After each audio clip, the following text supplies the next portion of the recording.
Hello, good morning. I was just going to talk today because I'm working with a client right now on my growth rings package, which is always very exciting because when we do this one, it means we can literally tackle absolutely everything.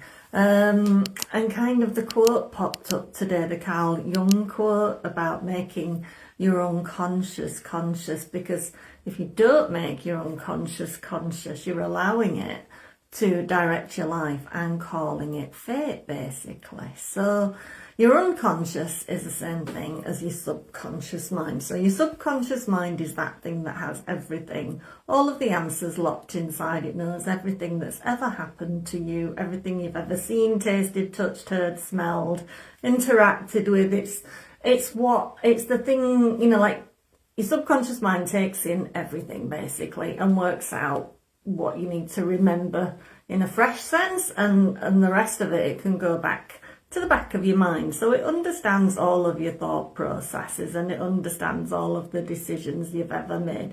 It understands what you've put up with. It understands where you've limited yourself in order to keep yourself safe, or a version of safe anyway.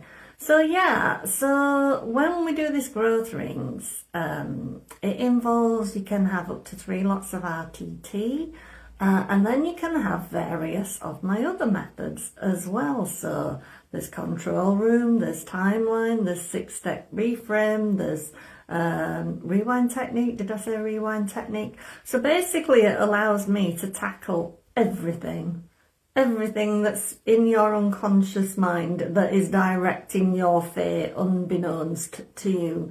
We either bring it all to light with RTT and we reframe it and give you new beliefs, or we just say, subconscious mind, I know something is back there, and instead of doing this thing in this way, do you mind doing it in this other way that is more helpful? That is what I can do.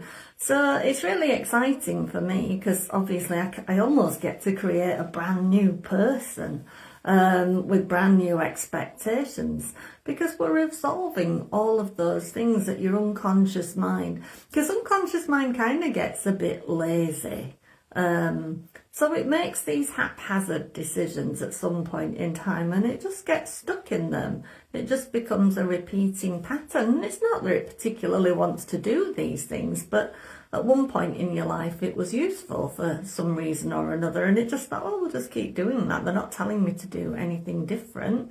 It's getting reasonable results. It's kind of doing the thing it's supposed to be doing. Let's just keep doing it. But it's often keeping you stuck at home in the house or ill, or giving you a phobia or whatever it is. Phobia has a good payoff because it just keeps you away from the thing that you're afraid of. But it's not really all that helpful because it kind of limits you in many, many ways. It serves the purpose. It stops you going near the thing, but it kind of radically reduces your quality of life usually because you're avoiding half the places where it might be. So, you're telling yourself, oh, I'm just like a scaredy cat. I just have this phobia. I can't do anything about it. You're calling it your fate. That's what that Carl Jung quote is about. There's all this stuff that's swimming around in your unconscious mind, your subconscious. And you're telling yourself, well, that's just how I am. That's just how life is. Life is always doing these things to me. I'm just not lucky. My whole family had depression. My dad was an addict. I'm going to be an addict. I'm going to get dementia because my mum and dad got dementia. I don't like to talk about how people bring things upon themselves, but it's amazing when you look around at how many times you see that kind of thing happen. How many people that are fixated on cancer because so-and-so got cancer, and next thing you know, they've got cancer themselves. It's because where you put your focus on, what you put your attention on, that's what you're driving your unconscious mind to do. It thinks you want those things. I always used to worry about Fiona Phillips, ex-GMTV presenter, because she was so focused on this thing of mum and dad had Alzheimer's, and she did programs on it. She put her whole focus on it. All of her attention went there. And then she winds up with Alzheimer's. And I'm not saying there's not a genetic component there, but you know what I mean? We're programming ourselves all of the time, and then we say it was life that did it to us, or it was always going to happen, or whatever the thing is, you know. And that's Carl. It's taking away this concept of you having any power or any control over your own life. And it was interesting to watch my client the other day. So this was like session 1. So we just did a little bit of 6-step reframe on just like some foundational issues like confidence and motivation and just clarity of thought and things like that, just to get like an immediate upgrade, you know, get some immediate uplift in there and get some energy going again. And we've kind of done, you know, the crux of the session really successful, and it got to the point where I was doing the hypnotic metaphor story. So when we do these hypnotic metaphor stories, after we've done the transformation work, if you like, it's all about getting your mind putting 2 and 2 together about how it might start working on your behalf, what the pathway is to come out of this thing. It helps your mind get these little aha moments, if you like. So I was using this metaphor of a plane journey. We tailor these metaphor stories towards like your dominant representational system. So if you're more visual, we'll use a very visual story, auditory, more about sounds and what you're hearing, or it's feelings based, so it's touch, textures, as well as emotions. It's all of that kind of thing. But we also do it based on, are you somebody, what your motivational strategy is. So some people, it's they want to move towards a goal. Some people are trying to do things in order to avoid painful consequences, and that's an away from strategy. And neither is wrong, because both get results. But it tends to show up in, you know, like when we're doing a little bit of questioning at the beginning, we might say, what do you want to get out of this? Some people will say, I want this, and this. Other people will go, I don't want this, or I don't want that to happen, and that tends to highlight what your motivational strategy is, how you tackle the world, basically. So we tailor your story towards that. So the airplane metaphor, I use it for a bit of both, really, because you're both moving towards something, as in being on a plane journey, but you're also getting away from what you want to leave behind. And I use this aspect of leaving your baggage on the ground, or recognizing that the baggage you carried with you is old and tattered, and most of the things don't fit you anymore, or it's out of style, and all of the rest of it. So it's a really powerful metaphor. And I was sat watching my client in the chair, and about halfway through she kind of did this real jerk in the chair. And when we chatted afterwards, she said, you know, I felt myself going. I said, yeah.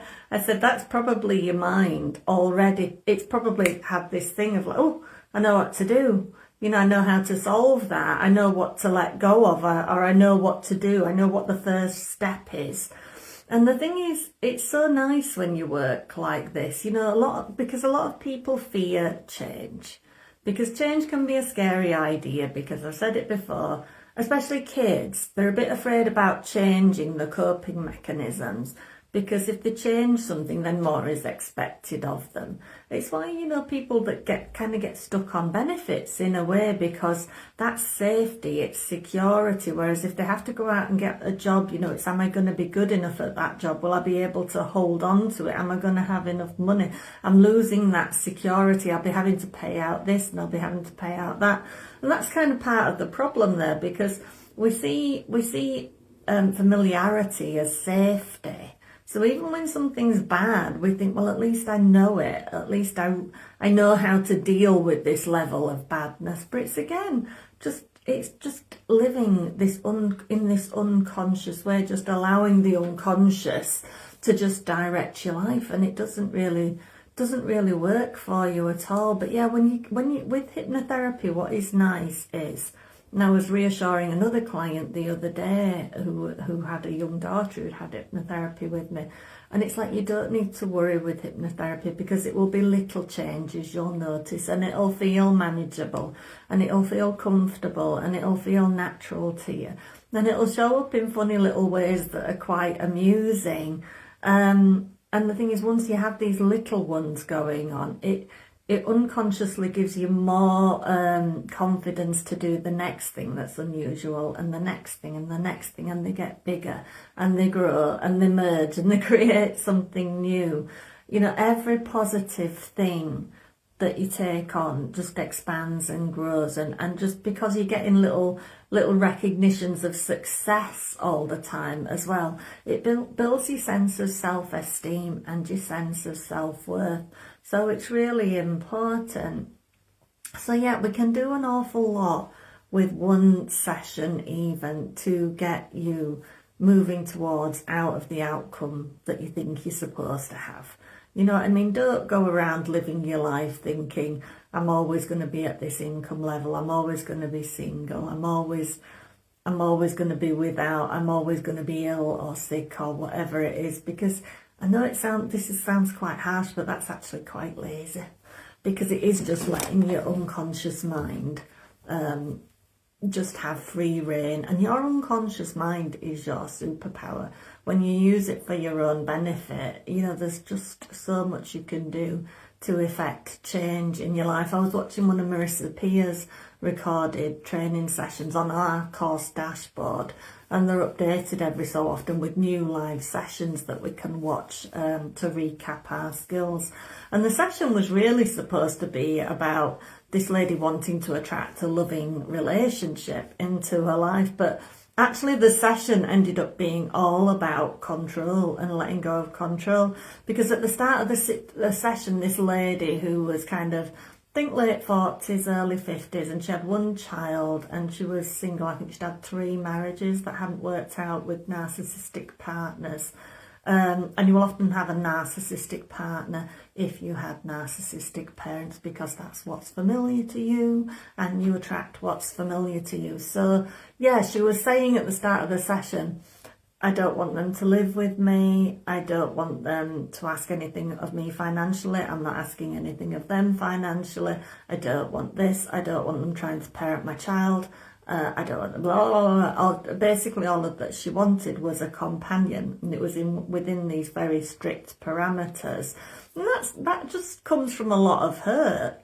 That comes from a lot of occasions where you haven't been able to trust the person that you're with, because they weren't safe to trust financially, emotionally, or in parenting your child. So you get to this point in your life where you think, well, none of that works, and you make this blanket statement that the person that can meet those needs isn't out there, and then you wonder why you're not attracting anybody. Because you kind of go out and live your life wanting a relationship on those very narrow parameters. Those kinds of people that will fit that mould are very, very hard to find, the slim pickings. So actually when Marissa Peer got her into hypnosis, it was all about control. The fact she'd been forced to be in control from a very, very young age. You know, parents putting the children in the role of parenting themselves very, very young. I mean, not everybody's lives or the things that have happened to them are really dramatic, but more people than you realise have these really dramatic stories. This lady had to take her 6-year-old sister on a plane when she was only 10, and they were kind of fleeing Mozambique, where it was dangerous to be. You know, they were packed off to Lisbon, just the 2 of them, to be met by nuns on the other end of the thing. And the first night that they got there, the nuns were trying to separate the 2 little girls, and she was scared to death for her younger sister who was, you know, absolutely bereft, and kind of stood up for her and said, you know, you're not separating us, even knowing at 10 years old the next day that she'd be punished for that, you know. And she had to, it was something like she had to kneel on chickpeas for like 3 hours, like uncooked chickpeas, while she recited prayers, you know. And more people than you realise, especially of a certain age, have stories like that, but even younger people do.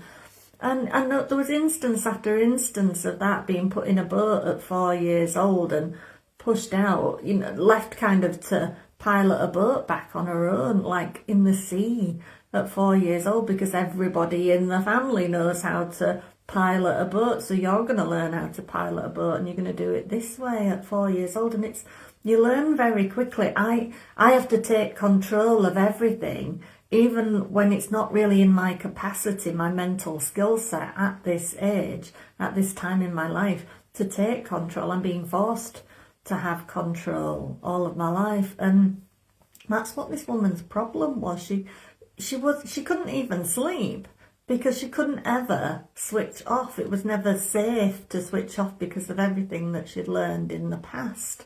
But that, you can't go around hoping to attract a loving, warm, engaging, mutually dependent, whatever it is, relationship when you're all buttoned up and closeted up and you have to be in control of everything and you have to dictate everything. You know, and you can't even relax. That's never going to work. You're never going to be open enough to attract the right kind of person into your life. So often what you think is the problem is not the problem at all. It's something else entirely. It's something else. What you think is the problem is just the symptom. It's not the disease, if you like. But yeah, you should kind of just never just let your subconscious, aka unconscious mind, just kind of run things, because it will just do the things that are familiar unless you tell it differently. And hypnosis, hypnotherapy, is the best way that you can train your subconscious mind to do the right thing for you, the things that you actually want to do. And when you do that, when you use hypnosis to tell your subconscious mind what you actually want, it just gets to work doing it. And you instantly feel better. You instantly feel different. And you instantly pretty much realise that the person that you thought you were is not the person that you are at all, and it's not the person you're supposed to be. You know, stop thinking that your life as it is now, with all of the problems that you have, is your fate. Because it isn't. Your fate is what you make it, and every second, every minute, every hour is your opportunity to change your fate. You're never just stuck. Unless you choose to be stuck. It's your choice. Anyway, so I hope that was useful, and you can always book a free call with me at charmedlifetherapy.co.uk/call. And if you want to grab a free Limitless Life Hypnosis audio, you can get that at charmedlifetherapy.co.uk/subscribe. Drop me a comment below and drop a like if you can too. I'd really appreciate that, and I will see you later.